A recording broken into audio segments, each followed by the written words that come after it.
A group of people to whom nobody needs an introduction to Chris Patten. It's completely unnecessary. But I would just say two things. It's an incredible thing, if you think about it, in Hong Kong. When Chris Patten was the governor, he freely walked around the city, people were pleased to see him. 2 decades on, over 2 decades on, the chief executive of Hong Kong doesn't dare go out and meet the people without an enormous police bodyguard. So compare and contrast. It's very unusual for the outgoing administration, particularly if it was a colonial administration, to have gone out on such an enormous wave of popularity. But this is what happened in the case of Chris Patten, and he's very welcome to join us here today. The other thing that I'd like to say, because it is very important, is that Hong Kong knows when it has true friends. Chris Patten was a friend of Hong Kong, obviously, when he was in Hong Kong, but he continues to be so, campaigning for Hong Kong, raising the big issues that concern all of us in this room, and we are very grateful that he is doing that. So can you please give an enormous welcome.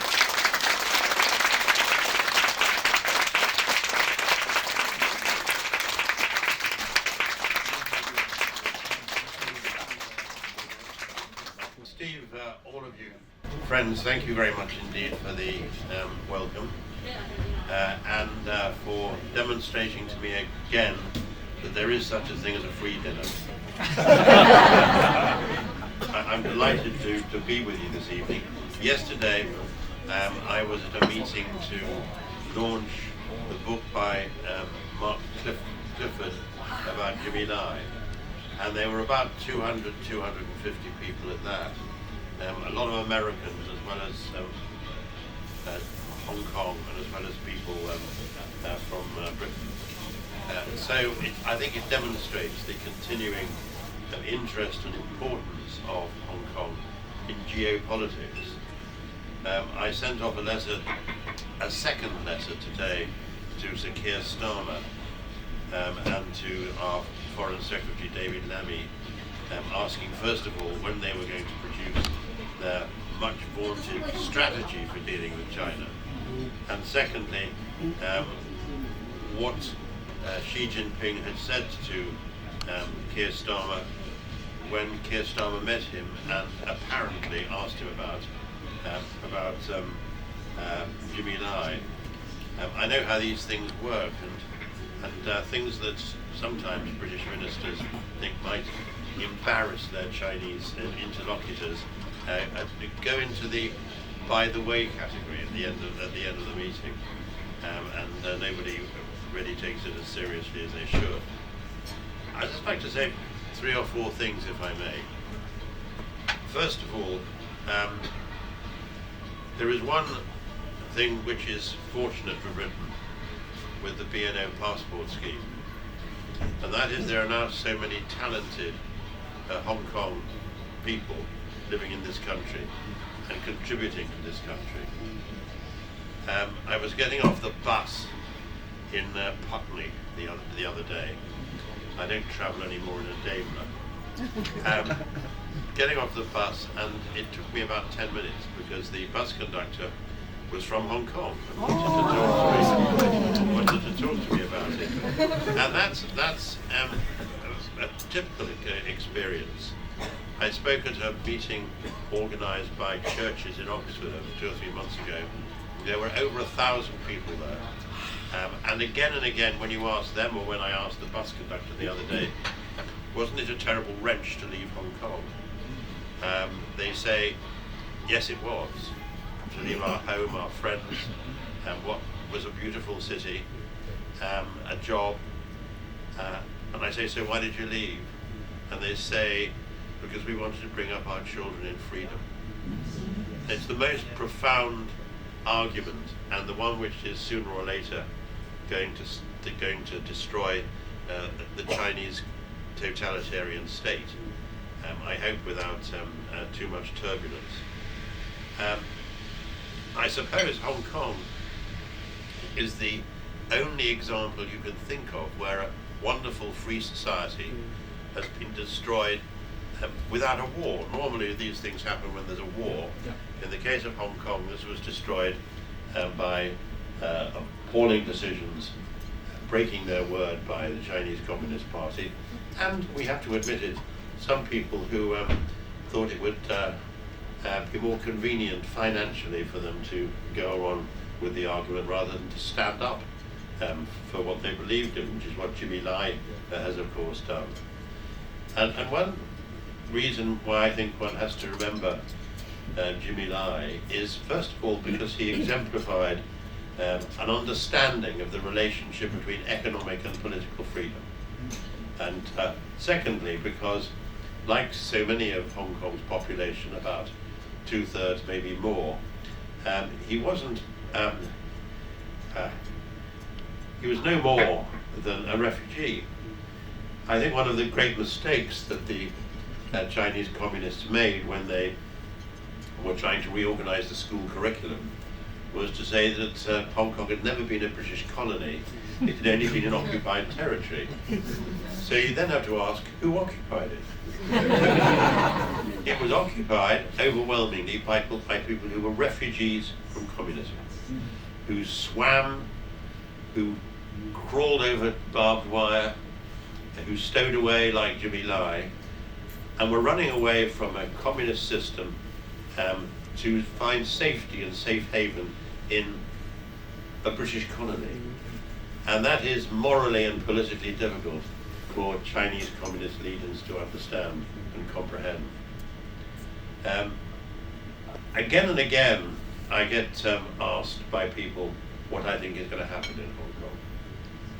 I was walking my dog a few weeks ago in Richmond Park, and we went round a corner and we bumped into 4 young, I suppose mid to late 20s people, 2 boys and a couple of girls.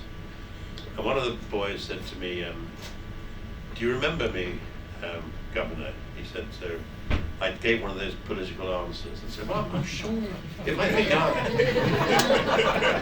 So he said, well, he said, you should remember me because I presented you with a yellow umbrella in the Oxford Union after you'd spoken there about Hong Kong and China. And he said, we were all at Oxford, he said. He said, I've just finished a D.Phil, doctorate in philosophy, in diabetes, which he was working on. And he said, this is my girlfriend, and she's just got qualified as a doctor. And the other 2 were qualified as doctors last summer.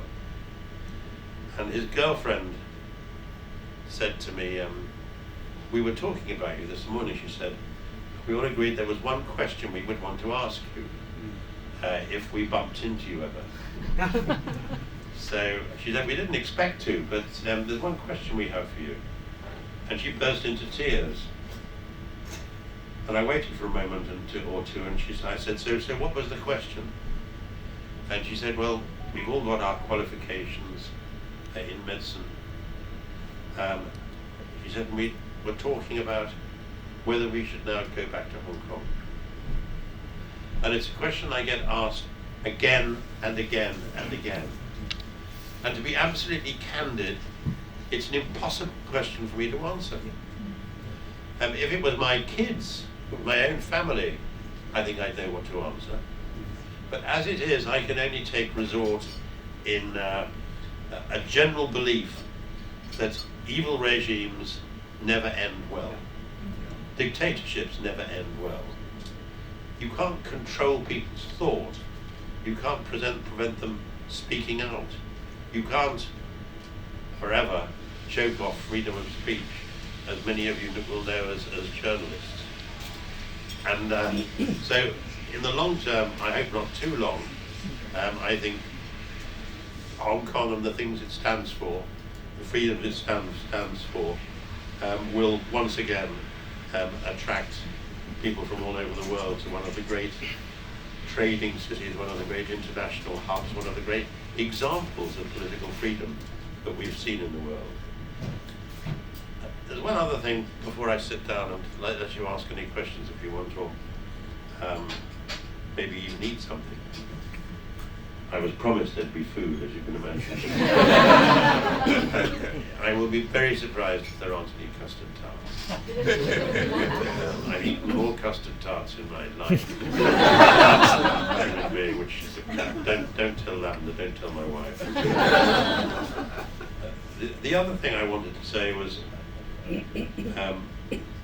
my family and I were happiest in the 5 years we spent in Hong Kong than I've ever been any other time in my life. And I didn't go to Hong Kong because the people of Hong Kong had elected me. I went to Hong Kong because I'd lost my seat in an election. I was supposed to be being made Chancellor of the Exchequer. So some of you know anything about British politics will understand my relief that the electorate in Bath, in my constituency, stopped me from becoming Norman Lamont, which would have been a fate almost worse than death. So we had 5 wonderful years in Hong Kong, and I felt that it underlined for me things which I'd only really understood before from reading them in books. It did demonstrate the relationship between all those freedoms which you know about and economic success. And that's why Hong Kong was so successful. So I want to thank you. I want to thank Hong Kong for giving me such 5 happy years. People always assume it was a terribly difficult job. Actually, it wasn't. There was quite a lot of pressure. But first of all, I always had to remember that if you're in doubt about what to do what you think is right.